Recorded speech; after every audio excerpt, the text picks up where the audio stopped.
Welcome to special analysis. ఈ రోజు analysis లో భాగంగా మనం తీసుకోబోతున్న టాపిక్ ఏంటంటే ద్వారంపూడి వర్సెస్ పవన్ కళ్యాణ్ అని చెప్పి కూడా మనం ఒక టైటిల్ పెడతాం జరిగింది. టాలీవుడ్ లో కొత్త చిచ్చు అని చెప్పేసి. ఎప్పుడైతే పవన్ కళ్యాణ్ హరిహరమల్లు సినిమాకి రిలీజ్ డేట్ ఫిక్స్ అయిందో అప్పటి నుంచి కూడా అనేక రకాల ఈక్వేషన్స్ టాలీవుడ్ వేదికగా తెర మీదకి వచ్చాయి.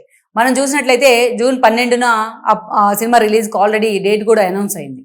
ఇలాంటి పరిస్థితుల్లో జూన్ 1 నుంచి కూడా థియేటర్లు బంద్ చేస్తున్నామంటూ ఎగ్జిబిటర్లు ఒక ప్రకటన చేశారు.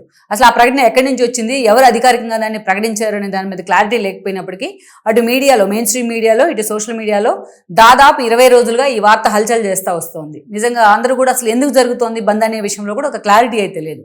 సో ఈ విషయంలో ఎట్టకేలకు పవన్ కళ్యాణ్ ఎంటర్ అయ్యి తన సినిమా హరిహర వీరమల్లు రిలీజ్ అయ్యేటప్పుడే కావాలనే ఇలాంటి కుట్ర జరుగుతోందంటూ ఆయన మాట్లాడారు.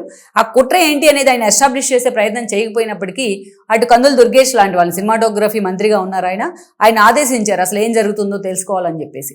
మరోవైపు చూసినట్లయితే సో ఇప్పటిదాకా కూడా ఇండివిజువల్గా కలుస్తూ వచ్చారు. ఇక నుంచి అలాంటి అపాయింట్మెంట్ అన్ని క్లోజ్ చేస్తున్నాం, మేము అవకాశం ఇచ్చినా కనీసం ఇప్పటిదాకా మీరు సీఎంతో కూడా భేటీ కాలేదు, ఆ అవకాశాలను కూడా వాడుకునే ప్రయత్నం చేయట్లేదంటూ కూడా ఫైర్ అయ్యారు పవన్ కళ్యాణ్. ఎప్పుడు కూడా ఆయన ఇండస్ట్రీకి సంబంధించో ఇంకో దానికి సంబంధించో అంత ఫైర్ అయిన సందర్భం అయితే మనం చూడం. ఎప్పుడైతే పవన్ కళ్యాణ్ ఇంత సీరియస్గా ఆదేశించారో అంతే సీరియస్గా కందులు దుర్గేష్ కూడా ఈ రోజున రంగంలోకి దిగిన పరిస్థితుంది. అసలు దీని మూలాలు ఎక్కడున్నాయి ఈ కాంట్రవర్సీకి అనే ప్రయత్నం జరుగుతూ ఉంది. వన్స్ పవన్ కళ్యాణ్ నోట్లోంచి ఆ మాట రావడంతోనే మొత్తం మళ్ళీ ఆ బంద్ని పక్కన పెట్టేసి యథావిధిగా థియేటర్లు కొనసాగుతాయంటూ కూడా ఒక ప్రకటన అయితే జారీ చేశారు. పవన్ కళ్యాణ్ మాటలతో ఉలిక్కిపడ్డ అల్లు అరవింద్ కానీ, అదేవిధంగా దిల్ రాజు లాంటి వాళ్ళు కానీ ఆ నలుగురిలో మేము లేము, ఆ నలుగురు సిండికేట్లో మేము లేము అంటూ పదే ప్రకటన చేసే ప్రయత్నం చేస్తున్నారు. పవన్ కళ్యాణ్ కోపం తమకు తగలకుండా జాగ్రత్త పడతా ఉన్నారు. ఆ నలుగురు లేకపోతే ఏ నలుగురు ఉన్నారు అనే అంశానికి సంబంధించి ఈరోజు కందులు దుర్గేష్ చాలా సీరియస్గా దాని మీద పూర్తి స్థాయిలో ఫోకస్ పెట్టే ప్రయత్నం చేస్తున్నారు. ఇలాంటి పరిస్థితుల్లోనే ఇక్కడ ద్వారంపూడి పేరు చాలా ప్రముఖంగా వినిపిస్తూ వచ్చింది మొన్నటి నుంచి కూడా. పవన్ కళ్యాణ్ నోటి నుంచి ఇలాంటి ప్రకటన వచ్చిన దగ్గర నుంచి దీన్ని ఎండర్స్ చేసే విధంగా నటికుమార్ లాంటి నిర్మాతలు కూడా మీడియా ముందుకు వచ్చారు. ద్వారంపూడి ఈ సిండికేట్లో చాలా కీలక భాగస్వామిగా ఉన్నారు. పవన్ కళ్యాణ్తో ఉన్న ఇష్యూస్ కారణంగానే ఆయనే ఇలాంటి ఇష్యూని తెర మీదకి తీసుకొచ్చారు. ఆయన సినిమా రిలీజ్ సమయంలో ద్వారంపూడి కేంద్రంగానే కుట్ర జరుగుతోంది అని చెప్పి కూడా ఆయన కీలక కామెంట్ చేశారు. అయితే దీన్ని ఆయన కూడా ఖండించారు. ద్వారంపూడి పవన్ కళ్యాణ్ నన్ను గతంలో విమర్శలు చేసిన కారణంగానో, నేను రాజకీయంగా ఉన్న కారణంగానో నన్ను లాగుతున్నారు ఇండస్ట్రీ ఇష్యూలోకి, బట్ దానికి నాకు ఏం సంబంధం లేదంటూ ఇంతకు ముందే ఆయన మాట్లాడడం కూడా జరిగింది. అయినప్పటికీ కూడా ఇండస్ట్రీతోని, అటు ప్రొడ్యూసర్తోని, ఇండస్ట్రీ లింకులతోని ఆయనకున్న పరిచయాలు, ఇండస్ట్రీ లింకులు కూడా బయటికి తీసే ప్రయత్నం అయితే జరుగుతూ ఉంది. నిజంగా ద్వారంపూడి కనుక ఇష్యూలో ఉన్నట్లయితే చాలా సీరియస్గా ఆయన మీద చర్య తీసుకునేందుకు కూడా పవన్ అండ్ టీం సిద్ధమవుతా ఉన్నారనేది మనకున్న సమాచారం. నిజానికి వాళ్ళ మధ్య వ్యతిరేకత రావడానికి చాలా కారణాలు ఉన్నాయి. వాళ్ళిద్దరి మధ్య ఆ స్థాయిలో ఒక డిప్యూటీ సీఎం స్థాయి వ్యక్తి ఒక మాజీ ఎమ్మెల్యే మీద ఆ స్థాయిలో ఫోకస్ పెట్టడానికి అనేక కారణాలు ఉన్నాయి. ఆ కారణాలే ఇవాళ ఈ పరిస్థితిని ద్వారంపూడికి తీసుకొచ్చాయంటే అది అతిశయోక్తి కూడా కాదు. మనం చూసినట్లయితే ద్వారంపూడి కాంగ్రెస్ నుంచి కూడా ఆయన ఎమ్మెల్యే కావడం జరిగింది 1999లో, ఆ తర్వాత 2009లో. ఆ తర్వాత మనం చూస్తే వైఎస్ఆర్సీపీలోకి వచ్చే ప్రయత్నం చేశారు. 14 ఎన్నికల్లో కూడా ఆయన ఓడిపోవడం జరిగింది టికెట్ ఇస్తే కాకినాడ నుంచి, జగన్మోహన్ రెడ్డి టికెట్ ఇచ్చిన. అయితే 2019లో ఆయన ఎమ్మెల్యేగా గెలిచారు కాకినాడ సిటీ నుంచి. గెలిచిన వనమాడి వెంకటేశ్వరరావు మీద గెలవడం జరిగింది. బట్ గెలిచిన తర్వాత అనేక రకాలుగా చాలా అగ్రెసివ్గా మాట్లాడుతూ ఉండేవాళ్ళు, ఆయన చాలా అగ్రెసివ్గా వ్యవహరిస్తూ ఉండేవాళ్ళు. అటు జగన్మోహన్ రెడ్డితో కూడా ఆయనకి సత్సంబంధాలే ఉండే. ప్రత్యేకించి ఏదైతే అంటే అంతర్వేదిలో రథాలు తగలబడిన సమయంలో కందిరీగల్లో రథాలను తగలబెట్టే అంటూ చాలా దారుణంగా ద్వారంపూడి కమెంట్ చేసే ప్రయత్నం చేశారు.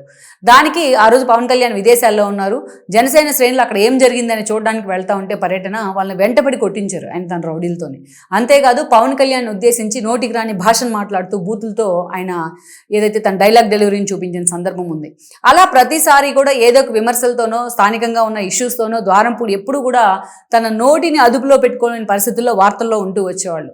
ఇక ఎన్నికల నాటికి మనం చూసినట్లయితే ఏడాది ముందు అసెంబ్లీ వేదికగా లోకేష్ పుట్టుకును అవమానిస్తాయని చాలా కీలక కామెంట్స్ చేశారు. అంతేకాదు భువనేశ్వరి క్యారెక్టర్ను కూడా అసాసినేషన్ చేసేలాగా కూడా ఆయన దారుణంగా అసెంబ్లీలో మాట్లాడితే చంద్రబాబు నాయుడు బయటకు వచ్చి మీడియా ముందే కన్నీళ్లు పెట్టుకున్న పరిస్థితి అయితే ఉంది. ఆ కన్నీళ్ళే ఆ తర్వాత ఈరోజు కూటమి అధికారంలోకి రావడానికి కారణం ఏంటంటే అది అతిశయోక్తి కూడా కాదు. అక్కడి నుంచి మనం చూసుకుంటే ఈ ఎపిసోడ్ తర్వాత ద్వారంపూడి చంద్రశేఖర్ రెడ్డి మరో ఎపిసోడ్లో కూడా వార్తల్లోకి ఎక్కారు.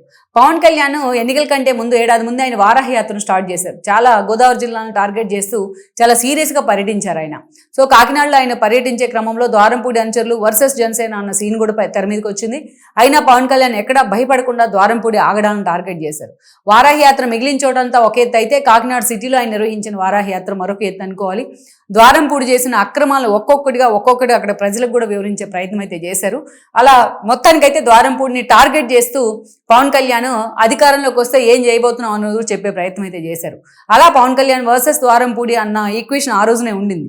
ఇక ఎన్నికల తర్వాత పవన్ కళ్యాణ్ డిప్యూటీ సీఎం అయ్యారు. ఆయన కాకినాడలో పర్యటిస్తూ కూడా తాను సీఎం అయిన కొత్తల్లోనే అంతకంటే ముందుగా ఆ పార్టీ నుంచి గెలిచి తెనాల నుంచి మంత్రి అయ్యారు ఏదైతే నాదెండ్ల మనోహర్. ఆయన ఏదైతే రేషన్ బియ్యం అక్రమాలకు సంబంధించి ఆయన సెట్ చేసే క్రమంలో ఏదైతే కాకినాడలో ద్వారంపూడి గోదాముల్లో నిల్వ బియ్యం ఉంటాన్ని కూడా కనిపెట్టారు. అవన్నీ కూడా చాలా న్యూసెన్స్ నడిచింది. చాలా రోజుల పాటు కేసులు కూడా ఫైల్ అయిన పరిస్థితుంది.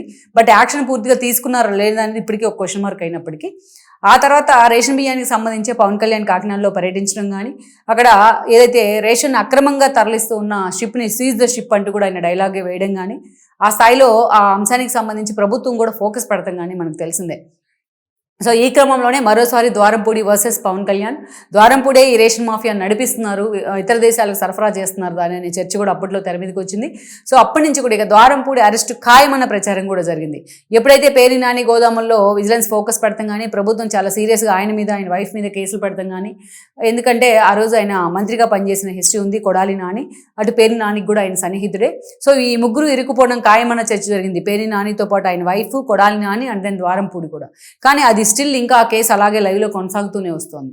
సో ఇలాంటి సమయంలో పవన్ కళ్యాణ్ మీద రాజకీయంగా తనని పూర్తి స్థాయిలో పవన్ కళ్యాణ్ కేసులు నమోదు చేసి అరెస్ట్ చేస్తే ఆయన రాజకీయ జీవితం సమాధైనట్టే కాకినాడలో.